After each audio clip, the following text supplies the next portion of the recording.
This is a slightly different approach to my traditional market wrap.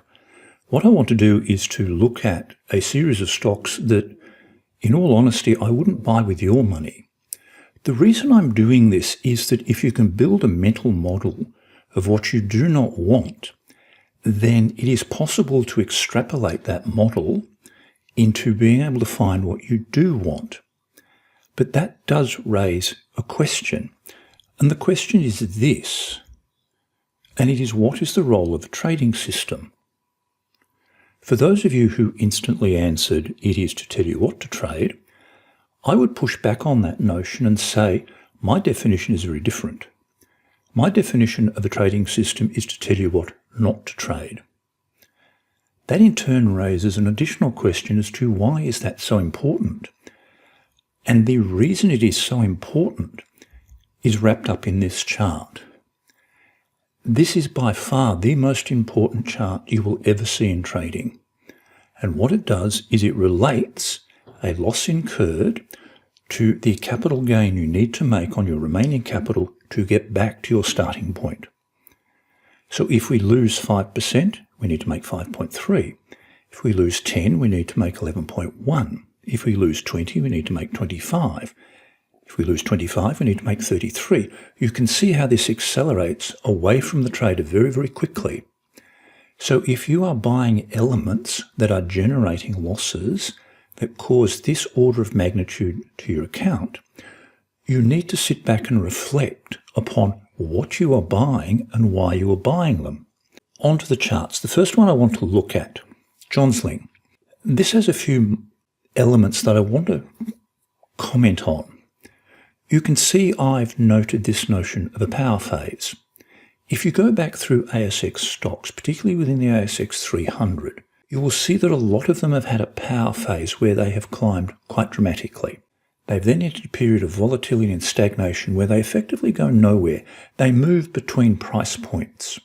We're back to this notion that when people see stocks that have had a power phase, they instantly think that when they buy it, it will repeat that irrespective of the stage the stock is in.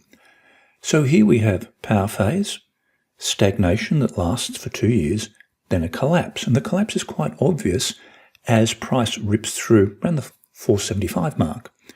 But you can see large drop, heavy increase in volume. Two things you don't want to see as a buyer. My normal approach to looking at stocks is simply to look at the weekly chart. I discard daily charts for stock trading because I don't find they add any value. But in this instance, I think what happens is that the daily chart reflects and reinforces a lot of the lessons from the weekly chart. So if we look at the daily chart of Johnsling, we see a series of interesting things. There's an initial gap down that is not filled. That's a bad sign, and that gap down is on a dramatic increase in volume. We then have this interesting situation of what is apparently a mildly bullish candle on very heavy volume, but then the market collapses under that. We also have this period of going sideways. This is one of these periods of stagnation. And what this is the market giving you a chance. So instead of thinking about exiting this stock as it fell through $4 and $3.50, you would have had a chance to exit it at $6, $6.25. Markets are remarkable things because every time they open and you're involved with them and you have a position, let's say it's one that's gone wrong, they say something interesting to you. They say, do you want to stay, yes or no? And they keep repeating that question. And you can see the situation here where the market has repeated that question to long investors in this stock from March through to September. And there will be a host of investors who said, no, I'm good, I'll just stay. And then within a period of 6-8 weeks, they look up and they find that instead of being able to exit at 6, they might be able to exit at 3.20. You will always get a chance. It is very rare that a stock or an index or a commodity simply has its price obliterated in a single session. If we look at Ampol, we can see a wider band of stagnation that has lasted 10 years. Again, you see the power phase from that double bottom, 2013, 2014, takes off, hits that high. It then takes 10 years to move beyond that high very briefly before it collapses. Now, I know what people are thinking. People are thinking, I just trade that range. I'd make $5 a throw. Wouldn't be a problem. No, you wouldn't, because that's not how the world works. Range trading looks profoundly easy in hindsight. When you're doing it in real time, the emotional uncertainty and intensity of your decision-making and the fact that people are slow in execution means that what happens is generally people buy and sell in the middle of the range. And all they do is churn the account. If we move down a time frame, I've done something different here.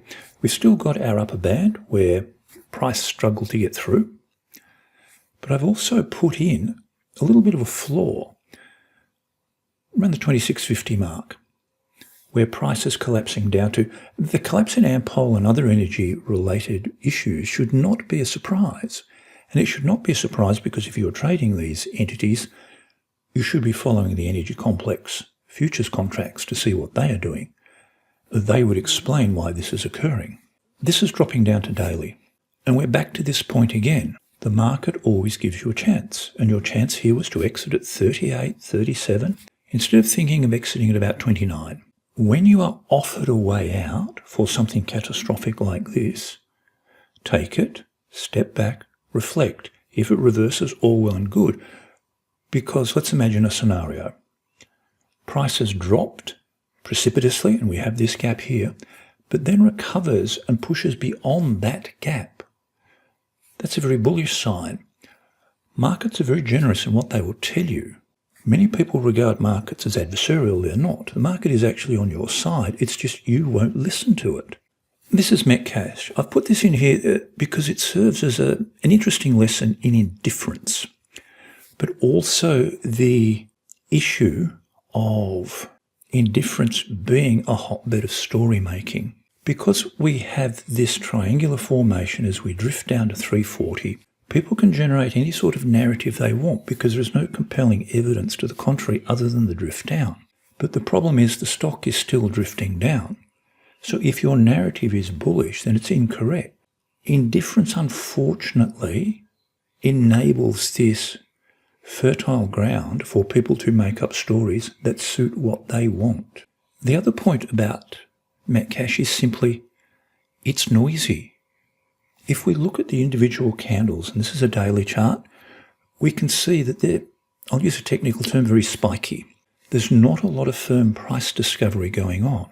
Issues like this have always been problematic for me, particularly when you're dealing in a broad market where there are much cleaner opportunities. Spark I've included for an unusual reason, and it is simply that gaps on weekly charts are uncommon. You don't see them all that often. This should have been a walk-up start that as she closed around the 430 mark and then opened around the 410 mark and never recovered, that you should instantly leave this stock. But again, there will be people pondering exiting now around the 310 mark. We're back to this notion of you being told the story. So let's put aside the notion that you have a story that you think is true, because your story is not true. The only story that is true is the market's. And we accept what the market is telling us. Once you begin to accept what the market is telling you and you put your ego aside, then trading loses a major source of friction. Once you start to lose sources of friction, your profitability increases. This is daily. Again, it is a repeating pattern of here are two gaps that have given you a chance to get out. And there will be a vast population of investors who have not bothered because of this notion that people have, well, it's a good stock, it must be a good stock, I'm not stupid enough to buy a bad stock. Let's put aside the notion of good and bad stocks because it's not helpful to the discussion. There are stocks that move up in price, which are the ones you want to own.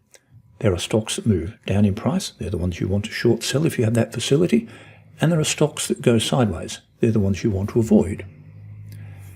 There is no other category, good or bad. That's a reflection of you being defensive of your ego.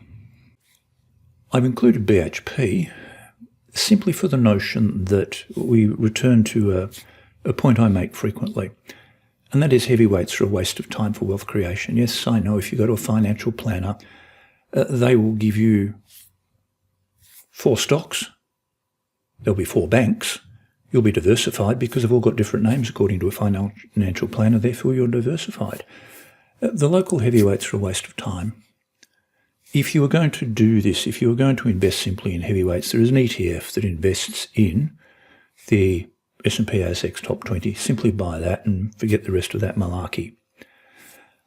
When you look at where gains come from in markets, particularly the local market, and I've presented variations of these tables before, none of these are top 20 stocks, yet they offer significant outsized gains over a reasonable period of time. So we move on to this notion of when you're presented with a series of stocks, what are the questions you should ask yourself? And these questions are very simple. This is an accessory point I want to get across about trading, and that is that trading in and of itself, in terms of the rules that are encapsulated within the trading process, are very, very simple. But we like to make it hard. A simple question. Is there more red than green? Well, if there is, you're not a buyer. You can't possibly be a buyer. This is Chalice Mining, once darling of the market, now dog. And you can see in this precipitous collapse where price dropped from the low 8s to the mid 1s. More red than green. You would not be a buyer here, irrespective of the narrative. The notion of the 52-week high and low is very much one taken from American markets. It is functional, it's reasonable, it's simply based upon the notion that you want to be buying stocks that are making new highs. For historical reasons, the Americans have defaulted to 52 weeks in a year, fairly simple. By extension, if your stock is making new 52-week lows, it's not one that you want. Best left to somebody else. This is Tabcorp. You can see a continual series of new 52-week lows. 52-week low is not the most effective for trading, but it gives you a broad brush picture of what is actually happening in the world. This is what I meant by 52-week highs. Again, very blunt. And you'll see ARB just makes a continual series of new 52-week highs and price triples. You'll also see that if you take a, let's say, 1,000-foot view of this, you can see there is more red than green. Therefore, we are bullish. Is it below a weekly moving average? I always hesitate to mention this because the moment I do this, people go, I use a 2-week moving average. Good for you. You're just tracking price and trading noise. I'm in something of the order of 30, 45, 60 weeks. Again, this is Spark. Simply using that as a tool would have kept you out of this stock during this precipitous decline. Another measure that is common in American markets is this notion of the 200-day moving average. So if your approach is looking at the daily chart, this is what Metcash looks like. Price at present is below the 200-day moving average. So again, we come back to the rationale as to why we try to build a mental model of what we don't want. And it always loops back to this. It always returns to this. Not only is this the most important chart in trading, it is also a reflection of the harshness of financial mathematics. In that once you start losing money by buying suboptimal instruments, by doing things like buying and holding Spark when it is collapsing, then you're setting yourself up to be somewhere in the latter half of this chart, which means that your trading will rapidly come to an end. Because markets are quite harsh in many of the things they do. I mentioned they were generous. They're very generous in the amount of information they give you. They'll tell you everything you need to know. You just need to listen. But the point at which they are very, very harsh is a simple one. If you have no money, you can't play.